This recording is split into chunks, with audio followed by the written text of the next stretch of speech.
प्रभु की भक्ति कर लेते हैं, गुनगुना लेते हैं कुछ। आप भी मेरे साथ में बोलने की कोशिश करना।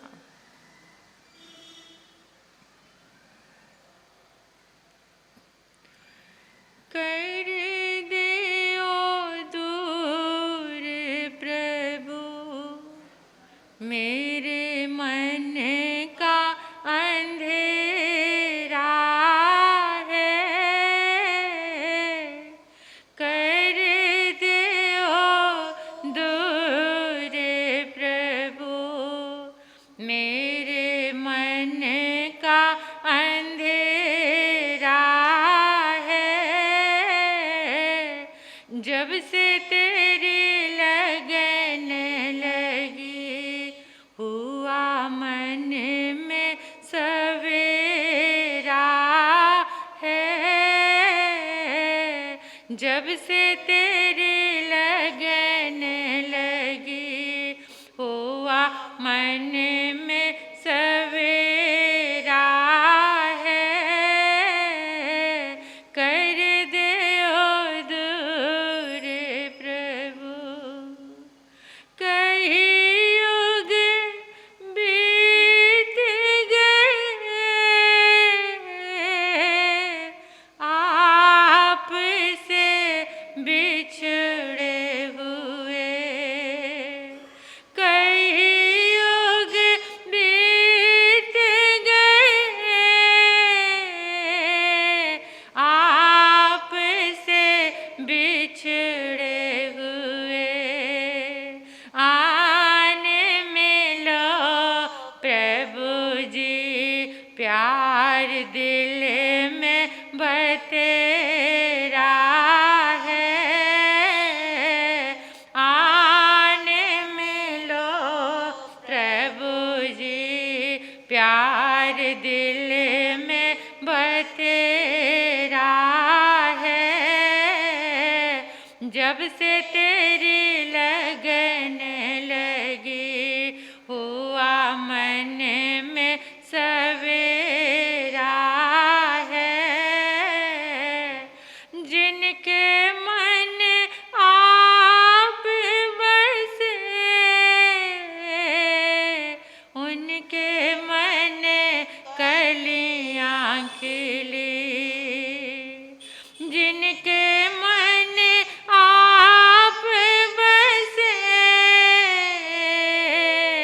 उनके मन कलियां खिली। चमक उठी ज्योति हुआ दूर अंधेरा है, चमक उठी ज्योति हुआ दूर अंधेरा है। जब से तेरी लगन लगी हुआ मन में सवेरा है, कर दे ओ दूर प्रभु मेरे मन का अंधेरा है। इसको हटा दो प्रभु मन पे जो पर्दा पड़ा, इसको हटा दो प्रभु मन पे जो पर्दा पड़ा। कोई नहीं अपना एक आसरा तेरा है, कोई नहीं अपना एक आसरा तेरा है।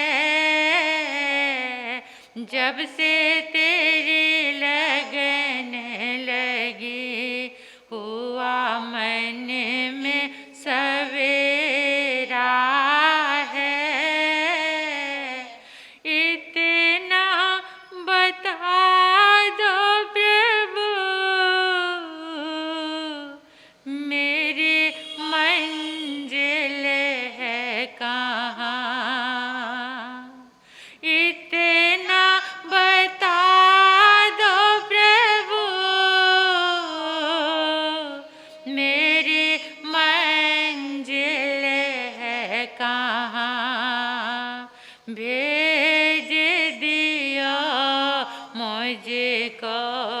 जहाँ संतों का डेरा है,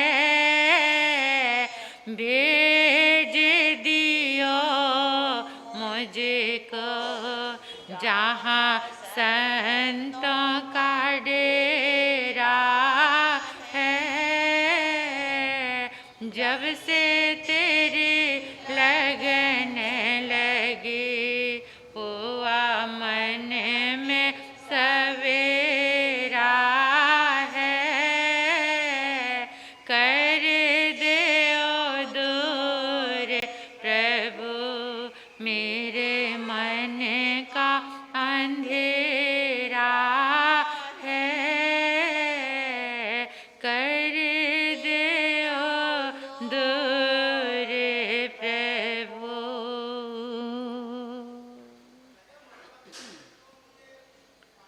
मन का अंधेरा मिटाने वाले एक ही शक्ति, एक ही आराधना, वो है तीर्थंकर भक्ति,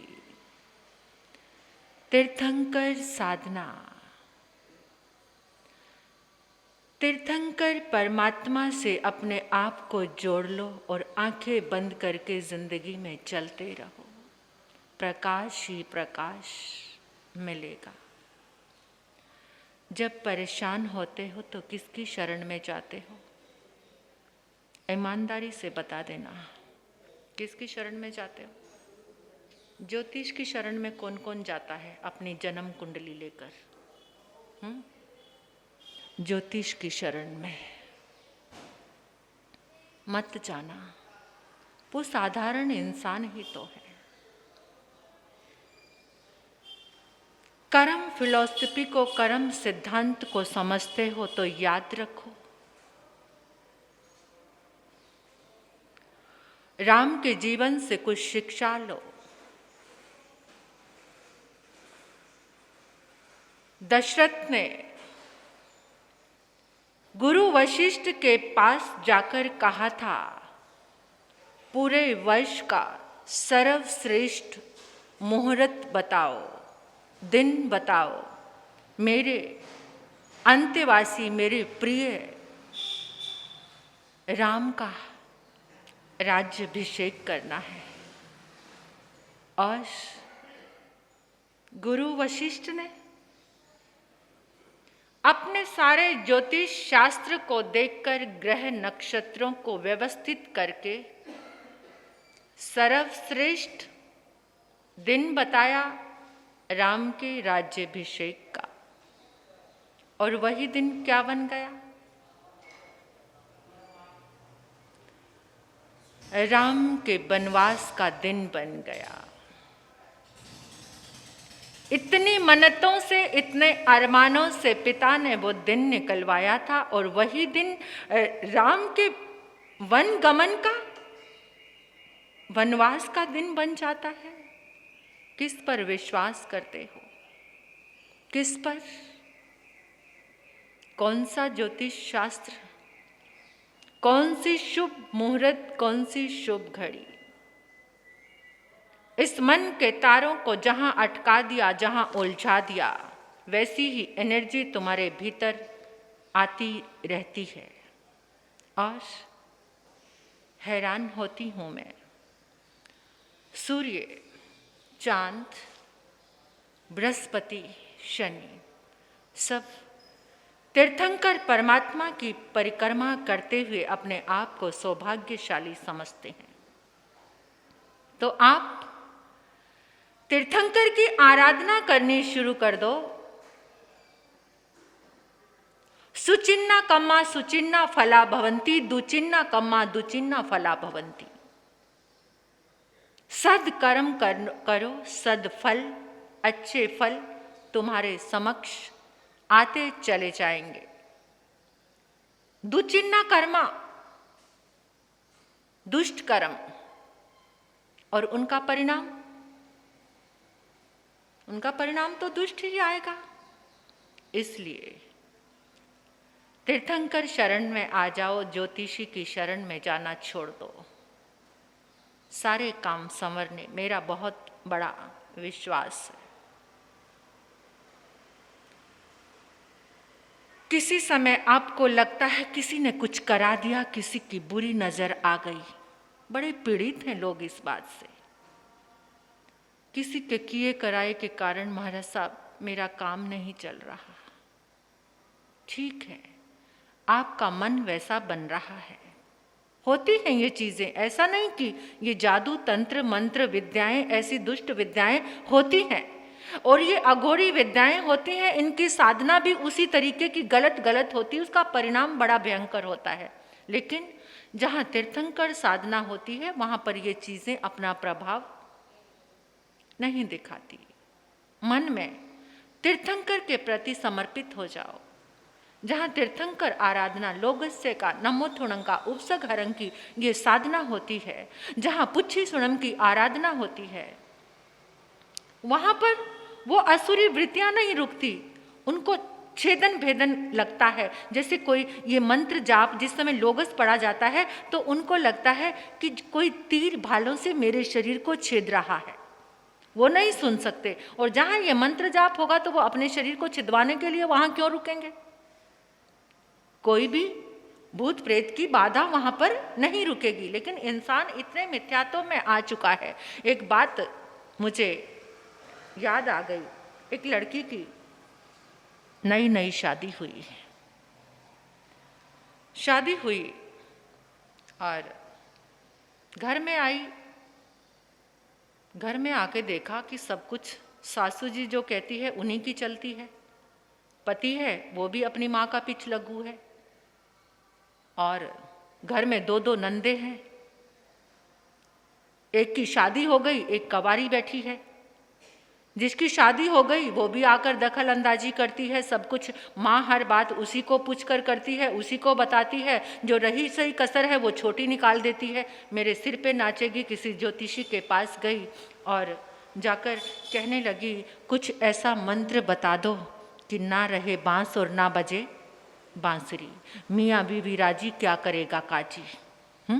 बस हम पति पत्नी ही रहें, कुछ ऐसा मंत्र बता दो जिसके कारण मेरी ये सारी परेशानी दूर हो जाए।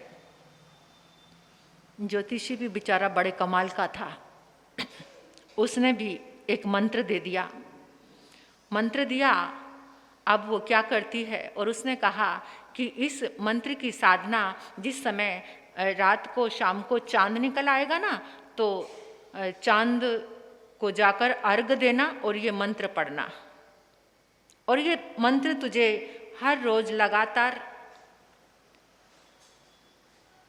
21 दिन तक करना है। वो रोज अपनी थाली सजाती, उसमें दिया जलाती और एक जल से भरा हुआ छोटा सा कलश रखती और घर के पिछवाड़े में पहुंच जाती। घर के पिछवाड़े में जाती और रोज अर्घ देती और मंत्र बोलती।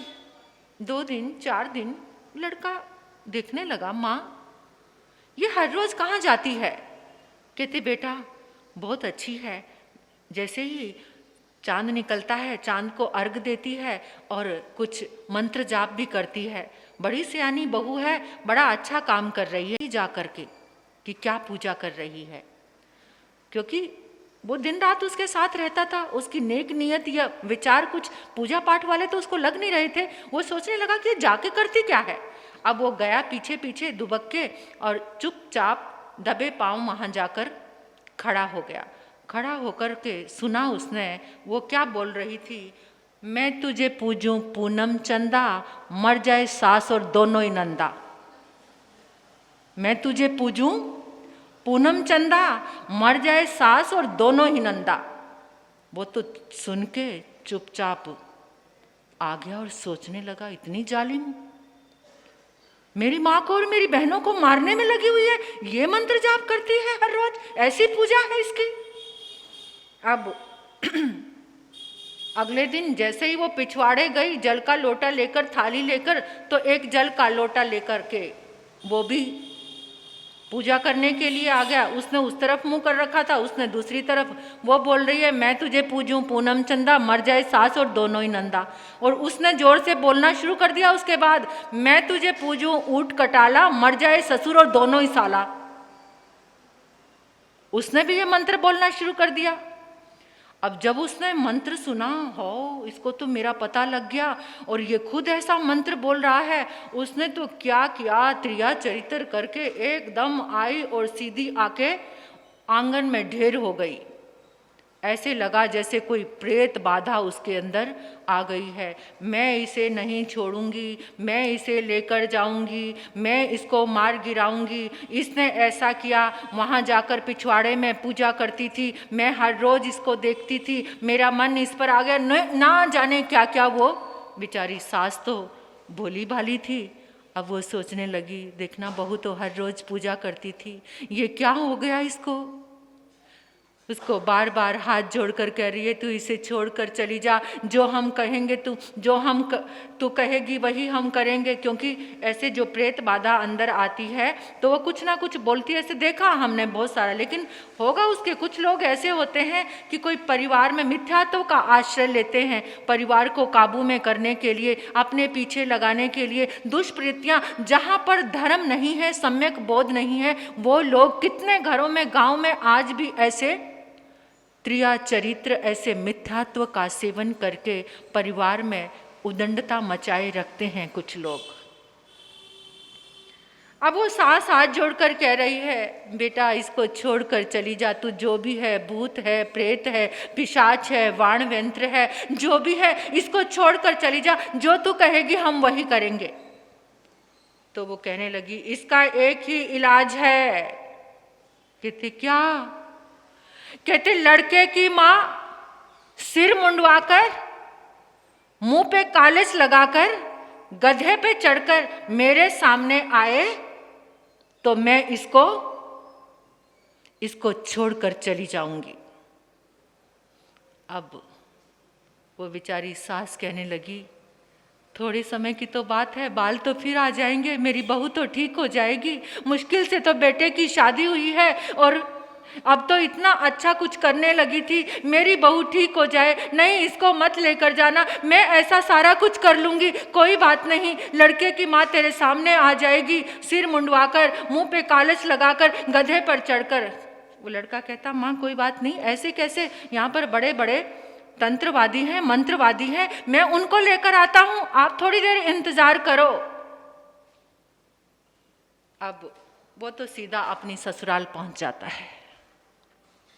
ससुराल पहुंच गया और जाकर लड़की की माँ को कहा, तुम्हारी बेटी को इतनी भयंकर प्रेत बाधा लग गई है, 2 दिन हो गए बेहोश पड़ी है और एक ही बात चिल्लाई जा रही है, मैं इसको तब छोड़ूंगी अगर लड़की की माँ सिर मुंडवाकर, अपने मुंह पे कालिच लगाकर, गधे पर चढ़कर आ जाए, तब मैं इसको छोड़कर जाऊंगी। क्योंकि वो भी नहले पे दहला था, वो उसको नीचा दिखाने में लगी हुई थी और वो आगे से 2 कदम आगे ही था। वो लड़की की माँ कहती, मेरी बेटी ठीक हो जाएगी, अरे कोई बात नहीं, बाल तो घर की खेती हैं, फिर आ जाएंगे। जल्दी से नाई को बुलाया, अपने सारे बाल उतरवाए और तवे से कालस उतारी, अपने मुंह पर लगाई और फटाफट साथ में चल पड़ी। वहीं गांव से कोई बाहर से गधा पकड़ा, उस पर बैठकर आ गई और एकदम लड़के ने कहा, देखो, क्योंकि वो तो आंखें बंद करके पड़ी हुई थी, उसने हाथ जोड़कर कहने लगा कि देखो प्रेत बाधा जो भी आप हो, जो आपने कहा था सिर मुंडाकर मुंह काला करके,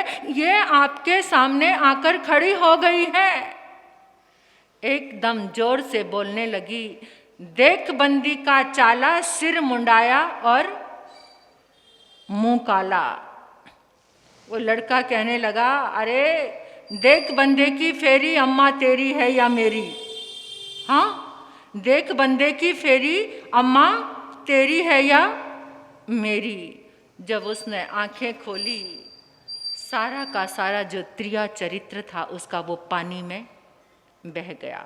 जितना मिथ्यात्व था, उसी समय हाथ जोड़कर कहने लगी कि मुझसे बहुत बड़ी गलती हो गई।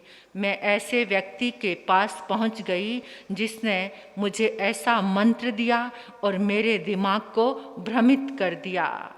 तो उस लड़के ने कहा कि अगर सुबह का भूला शाम को घर आ जाए तो उसे भूला नहीं कहते, अभी अरिहंत शरण में आ जाओ। वो जिन धर्म का उपासक था उसको लेकर के गुरुओं की शरण में आया और नमोकार मंत्र की प्रेरणा दी और धीरे धीरे जीवन बदलता है।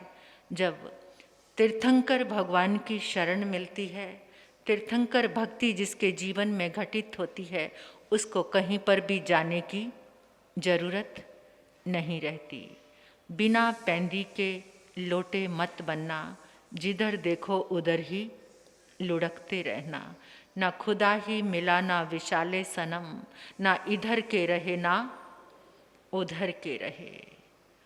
दो सुई दो सिए ना कंथा, एक पंथी दो चले ना पंथा। दो दो काम ना होए से आना, माल भी खाना और वैकुंठ भी जाना। वैकुंठ की चाहत है तो तप त्याग की आराधना करनी पड़ेगी। दो नौका में पाव रखने वाला डुब्बाणंग डोबियाणंग। अरिहंत शरण को छोड़कर जो भ्रमित होते हैं दूसरी जगह पर जाते हैं।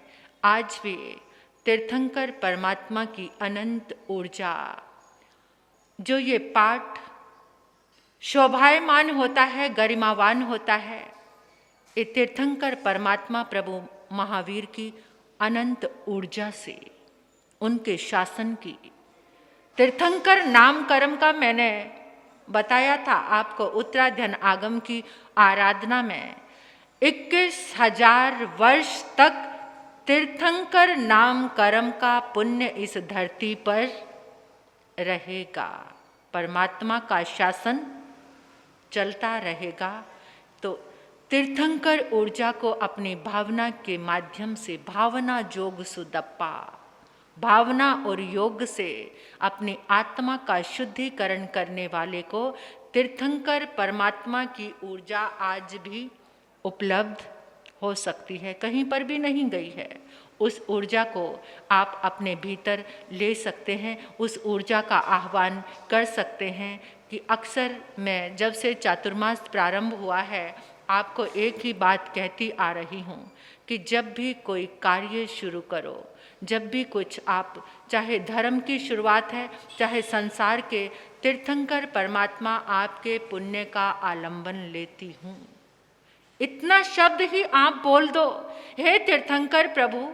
अनंत 24 तीर्थंकर परमात्मा हुए, यह प्रभु महावीर के अनंत पुण्य का मैं आलंबन लेती हूँ, क्योंकि तीर्थंकर के पुण्य के सामने कोई भी पुण्य और दुनिया में अनंत अनंत।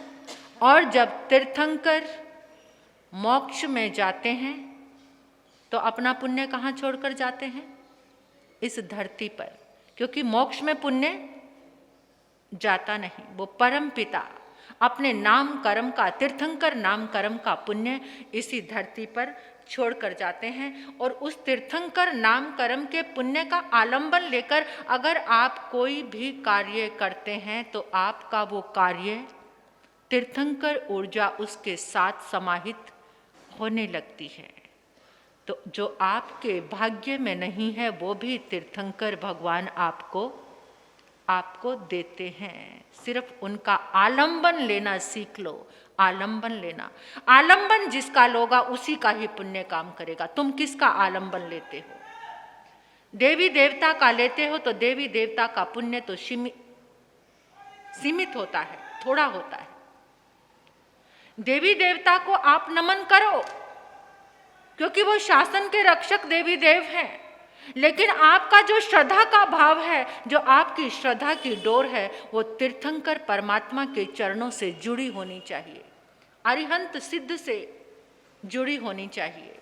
ये तीर्थंकर परमात्मा जिसका जिसका आलंबन लेते हो, जिसको जिसको याद करते हो, दिन भर अपने आप को चेक करना कि आप सुबह से लेकर शाम तक आज सबसे ज़्यादा याद आपने किसको किया है। उसी की ऊर्जा, उसी की एनर्जी आपके भीतर में आएगी, उसका गुण धर्म आपके जीवन में जीवंत हो जाएगा, जिसको आप दिन भर में याद करते हो। कोई भी है वो, किसी कमजोर व्यक्ति को, किसी क्रोधी व्यक्ति को, किसी विषय वासना से भरे व्यक्ति को अगर आप दिन भर में याद करते हैं तो उसका जीवन का जितनी भी एनर्जी है वो आपके पास ट्रांसफर होती रहेगी, आपकी होती रहेगी। तो इसलिए याद किसको करना है, उसे याद करो। रात को लेटते हो, नींद नहीं आती, जीवन के छोटे छोटे स्टेप हैं, गाड़ी में सफ़र कर रहे हो, बातों में गॉसिपबाजी में ज़िंदगी निकाल देते हो, उस समय आंखें बंद करके थोड़ा सोचो कि मैं तीर्थंकर भगवान के समोशरण में जा रही हूँ। ये चिंतन को ही तो मोड़ देना है, चिंतन को ही तो सफल करना है, चिंतन से ही सब कुछ मिलता है। आप सुबह उठते हैं, तीर्थंकर ऊर्जा का आलंबन लो, शाम को तीर्थंकर ऊर्जा का, जब सोते हो तीर्थंकर ऊर्जा का आलंबन लेकर प्रभु आपकी शरण में हूँ, ऐसा सोच के चिंतन करके देखो आपके दिन, आपकी रात्रियां कितनी शुभ होनी शुरू हो जाएंगी, कितना अच्छा। और धीरे धीरे ये रोग शोक जिंदगी के ये भी खत्म होने शुरू हो जाएंगे। जितनी वाइब्रेशंस तीर्थंकर की आपके जीवन में प्रवेश करेगी, आपके जीवन से उतने ही रोग शोक, मेरे अनुभव की बात है, मैं अपने अनुभव की बात से ही आपको बोलती हूँ। इस जीवात्मा ने, मुक्ता नाम की देह जीवात्मा ने कर्म तो किए हैं, रोग शोक आते हैं, ये नहीं आएंगे, लेकिन तीर्थंकर परमात्मा की आराधना से अपने आप ही ठीक होने शुरू हो जाते हैं। मुझे तो डॉक्टर पर विश्वास नहीं, अपने तीर्थंकर भगवान पर विश्वास है, तीर्थंकर परमात्मा की ऊर्जा पर ही विश्वास है। उस ऊर्जा का आलंबन भी आप गहराई से लेना शुरू कर दो, आप भी करना शुरू कर दो, आपका जीवन भी सुंदर, खुशहाल और स्वस्थ होना शुरू हो जाएगा। पहले भीतर को स्वस्थ करो, भीतर कितने रोग से ग्रसित हैं, इतनी कामनाओं की, इच्छाओं की, और कितने कितने लंबी लंबी यात्राएं कर लेते हैं बैठकर, कैसे अपने भविष्य की या पीछे जो गया है उसका पश्चाताप करते हुए। आज का जो क्षण है उस क्षण को सोचने वाले बहुत कम लोग हैं कि आज के क्षण में इतना आनंद है, प्रभु की शरण मिली है, कितना आनंद है। इस आनंद को अनुभव करो, महसूस करो इस आनंद को। और कम से कम सुबह उठकर 3 बार तो ये बोल ही लिया करो कि मैं शुद्ध आत्मा हूँ, मैं शक्तिशाली आत्मा हूँ, मैं दिव्य आत्मा हूँ। कौन कौन बोलते हैं? 2-3 जने ही बोलते हैं बस, बाकी सब जने भी बोला करो कि मैं शुद्ध आत्मा हूँ, शक्तिशाली। अपना लक्ष्य, अपने घर को याद किया करो, इस घर को जहाँ अभी जाना, हमारे जी जल्दी प्रवचन थोड़ा जल्दी पूरा हो जाए तो घर जाना है ना। ये घर कितना, इस घर को दिन भर में कितना याद करते हो, कितना याद करते हो?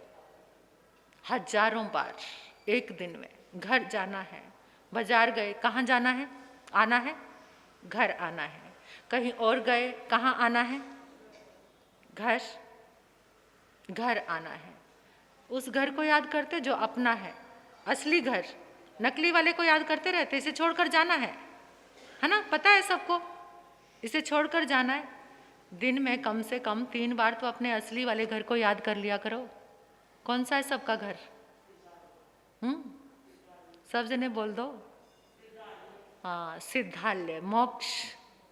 कोई लोग ऐसे भी होंगे जिनको जरूरत नहीं है मोक्ष की। हाँ, ऐसा कौन सोचते हैं? बोरियत वाली मोक्ष की लाइफ तो बड़ी बोरियत वाली है, चुपचाप वहाँ बैठे रहो, कुछ करना नहीं, कोई मार्केट नहीं, कोई बाजार नहीं, कोई मॉल नहीं, कोई कुछ नहीं। बच्चों को कई बार बात की जाए ना तो बच्चे क्या कहते हैं, हमारे जी बोर हो जाएंगे वहाँ जाकर, तो वहाँ ना बाजार है, ना मार्केट है, ना कोई मॉल है, ना कोई ऐसी चीज़ है जहाँ पर हम कुछ खरीदी कर सकें, कोई ड्रेस भी नहीं मिलती है वहाँ तो। ज्ञान दर्शन चरित्र का रमण, आत्मा की परम उपलब्धि। सोच कर देखो, जहाँ दुख तकलीफ, ये देह की सारी पीड़ाएं मिट जाती हैं, सिर्फ सोचने मात्र से ही इतना आनंद है। और जब वो अनुभूति में आएगा तो वो कितना आनंद होगा। तो आज बस गई हुई है, फिर भी आप लोग आए हैं, तो आपका बहुत बहुत धन्यवाद है। इस हमारी धर्म सभा में होशियारपुर से, दिल्ली से, चंडीगढ़ से हमारे बहन भाई आए हैं। आप सभी का स्वागत, अभिनंदन। हमारे सुनीता जी महाराज साहब के संसारी भाई आए हैं, भाई भाभी बड़े धर्मात्मा हैं और बड़े धर्म की आराधना करते हैं, साधु संतों की सेवा करते हैं। पिछला हमारा होली चतुर्मास का समय चंडीगढ़ का रहा, इन्होंने बड़ा लाभ लिया, ये आए हैं, आपका हार्दिक अभिनंदन। और होशियारपुर से भी 2010 में हमारा चातुर्मास था, मीना बहन, अनु जी और भी एक और बहन है ना, 3 जने आए ना। अच्छा, आप लोग आए हैं, आपका बहुत बहुत धन्यवाद। और दिल्ली से भी गुन्नी जी महाराज साहब के परम भक्त शिष्य, गुरु पूर्णिमा पे हम दुनिया के किसी भी कोने में हों, वो हमेशा दर्शन के लिए, भले ही चेन्नई हों, भले बेंगलोर, बॉम्बे, पूना, कहीं पर भी, वो छोटेपन से लड़के को इतनी श्रद्धा, अब तो वो परिवार वाला है बहुत सालों से, तो गुरु पूर्णिमा पर चातुर्मास जिस समय प्रारंभ होता है, हम कहीं भी हों तो वो कभी भी मिस नहीं करता। ऐसा श्रद्धालु भक्त, और वो दिगंबर परिवार से है, लेकिन गुन्नी जी महाराज साहब के चरणों से बड़ा अनुराग भाव है। उनका भी इस धर्म सभा में हम हार्दिक स्वागत, अभिनंदन करते हैं सभी का। तो कल सब लोग आ जाएंगे। एक अनुष्ठान हम आज रखना चाहते थे, लेकिन बस बाहर गई है, सब लोग गए हैं। तो कल प्रवेश गुन्नी जी महाराज साहब का शुरू में स्टार्टिंग में उनका 40सा होगा। मैं निरंतर उनके गुणों के बारे में बता रही हूँ आपको कि वो 47 वर्ष में ही उनका देवलोक गमन हो गया था, लेकिन गुन्नी मैया मोहन माला जी महाराज साहब को उन्होंने तप का दिव्य वरदान दिया। उनकी ही कृपा से 311 उपवास का तप संपन्न हुआ। ऐसी गुन्नी मैया का आप भक्ति भाव से 40सा गाएंगे, 40सा करेंगे तो उनकी बहुत कृपा आपके ऊपर बरसेगी। मिस ना करना। कल सुबह दिन ही कितने गिने चुने दिन रह गए हैं, और आने वाली 8 तारीख को चातुर्मास समाप्ति, और मेरी इस देह का जन्म भी उसी दिन हुआ। तो उसी उपलक्ष्य में 3 दिन का एक कार्यक्रम है, यानी जप और तप की आराधना। यही साधु जीवन के जन्म का मकसद ही यही होता है कि उसके निमित्त से, वैसे तो 1 साल कम हो गया है, कोई खुशी मनाने जैसी बात तो होती ही नहीं, लेकिन इस निमित्त से अगर धर्म की आराधना होती है तो ये सौदा घाटे का नहीं, ये सौदा तो लाभ का ही है। तो ऐसा लाभ का सौदा करने के लिए भले ही 1 साल खत्म हो गया, लेकिन कितने सारे सब लोग 8 तारीख को सामूहिक रूप में आइम्बिल तप होंगे, और जिन्होंने अभी तक स्लीप नहीं ली है वो लेकर चले जाना। और 6 तारीख को पुच्छी सुनम की 9वीं गाथा की आराधना होगी, उसका जाप होगा सामूहिक रूप से।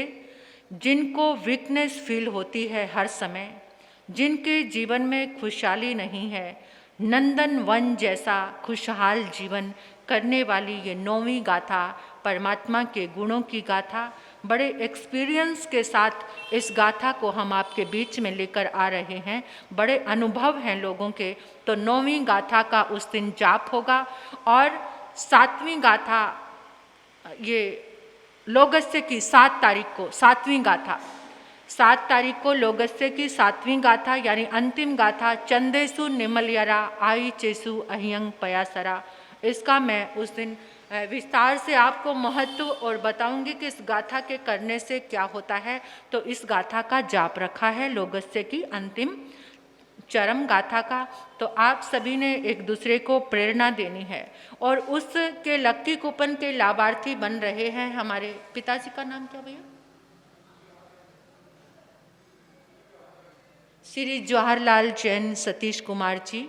ये इन लक्की कूपन उस दिन वितरण करेंगे, दोनों तीनों दिन इनकी भावना है। तो इन्होंने ही, भैया ने कहा महाराज जी 3 कार्यक्रम आप रख लो जाप का, तो बहुत अच्छा होगा। चलो इसी बहाने से जप से और तप से आप सभी लोग जुड़ेंगे। तो इसी के साथ समय अपना हो गया है। जो अभी भी ये भाव रख रहे हैं कि हमें तीर्थंकर भक्ति से ही जुड़ना है, वो परम पुण्यशाली हैं। जीवन के सारे दुराग्रह, सारे मिथ्यात्व को भगाकर जाना और एक ही लक्ष्य जीवन में लेकर जाना कि चाहे कुछ भी हो जाए, जीवन में सुख आए तो भी अरिहंत, दुख आए तो भी अरिहंत, सिर्फ और सिर्फ अरिहंत। मैं अरिहंत का पुजारी हूँ, दूसरा और यहाँ कोई संप्रदाय का बंधन नहीं है कि अरिहंत केवल जैन धर्म में ही है, ऐसा नहीं है। यह लिंग सीधा, परलिंग सीधा, अन्य लिंग सीधा, गृहस्थ लिंग सीधा, एक सीधा, अनेक सीधा, नपुंसक लिंग तक सीधा है। अगर नपुंसक लिंग अरिहंत हो गया है, नपुंसक, तो वो भी हमारा क्या है? देव है। वो अरिहंत हो गया है, वो केवली हो गया है, तो वो भी यहाँ संप्रदाय का कोई महत्व नहीं। संप्रदाय की हर दीवार को तोड़कर जिन शासन जयवंत है, जिन शासन जयवंत है, कहीं पर कहीं भी कोई भी कहीं पर भी कमल का फूल खिल सकता है। और ज़्यादातर खिलता है कहाँ पर? कहाँ? जल में। जल में कमल, रूड़ी के ढेर पर कमल। तो वहाँ भी अगर अरिहंत अवस्था उत्पन्न होती है तो सबको हमारा नमन है। तो इसी के साथ किसी का कोई आज प्रत्याख्यान, एकाशना नहीं, आइम्बिल, उपवास नहीं, तो आज सामूहिक पचखान कर लो। सभी ने सामूहिक पचखान करना है। अगर आप कंद मूल का सेवन करते हैं तो आज आपको कंद नहीं खाना। मंजूर? मंजूर? सभी को आज कंद मूल का सेवन आपको नहीं करना। गुरनी जी महाराज सबकी, चाहे किसी ने हाथ जोड़े हैं उसका भी पचखान, नहीं जोड़े तो भी पचखान। कंद मूल का सेवन आज के दिन नहीं करना। बहुत सारी चीज़ें हैं खाने के लिए। गुरनी जी महाराज की आज्ञा से तस्वंते पड़ी कामी निंदा में ग्रियामी त्याग वो श्रेय नियम धारण करने वालों का बहुत बहुत अभिनंदन, धन्यवाद। ठीक है जी, अब जयकारे बुला के मंगल पाठ। बोलिए भगवान महावीर स्वामी की, समस्त आचार्य भगवंतों की, समस्त आचार्य भगवंतों की, शमन संघ के प्रथम आचार्य भगवंत पूज्य श्री आत्मा राम जी महाराज साहब की, आचार्य भगवंत पूज्य श्री आनंद ऋषि जी महाराज साहब की, आचार्य भगवंत पूज्य श्री देवेंद्र मुनि जी महाराज साहब की, वर्तमान आचार्य सम्राट ध्यान योगी पूज्य गुरुदेव श्री शिव मुनि जी महाराज साहब की, शमन श्री फूलचंद जी महाराज साहब की, थोड़ा तो जोर लगा लो, बोले बाबा श्री रतन मुनि जी महाराज साहब की, माँ सती श्री पार्वती जी महाराज साहब की, परम विदुषी माँ सती श्री प्रवेश कुमारी जी महाराज साहब की, तपाचार्य तप चक्रेश्वरी उपरवर्तनी गुन्नी मैया श्री मोहन माला जी महाराज साहब की, शासन प्रभाविका आइम्बिल तपाराधिका गुन्नी मैया श्री पुनीत ज्योति जी महाराज साहब की, तप सूर्या महासाध्वी श्री निधि ज्योति जी महाराज साहब की, संसार के सभी महापुरुषों की, जैन धर्म की। अब हमारा सब मंगल पाठ की कृपा करेंगे। यंतानंग नमो सिद्धानंग नमो ऐरियानंग नमो विजयानंग नमो लोई सब साहुनंग चैता वारंग वासंग चकवटी मेहड़ियो संति संति करे लोए पत्तो ही मृतंग श्री चितारी मंगलविंता मंगलम सिद्धा मंगलम साहु मंगलम केली प्रणतो धम्मो मंगलम चितारी लघुतमारी अंता लघुतमा सिद्धा लघुतमा साहु लघुतमा केली प्रणतो धम्मो लघुतमा चितारी शरणं पवज्जामि रंते शरणं पवज्जामि सिद्धे शरणं पवज्जामि साहु शरणं पवज्जामि केवली पनत्तो धम्मो शरणं पवज्जामि। पहला शरणारी अंत का, दूजा सिद्ध भगवान, तीजा शरणय धर्म का, चौथा सारणी ग्रंथ। ये चारे शरण दुख हरण जगत में और न शरणा कोई होगा, जो भवे प्राण करे आराधन उसका अजर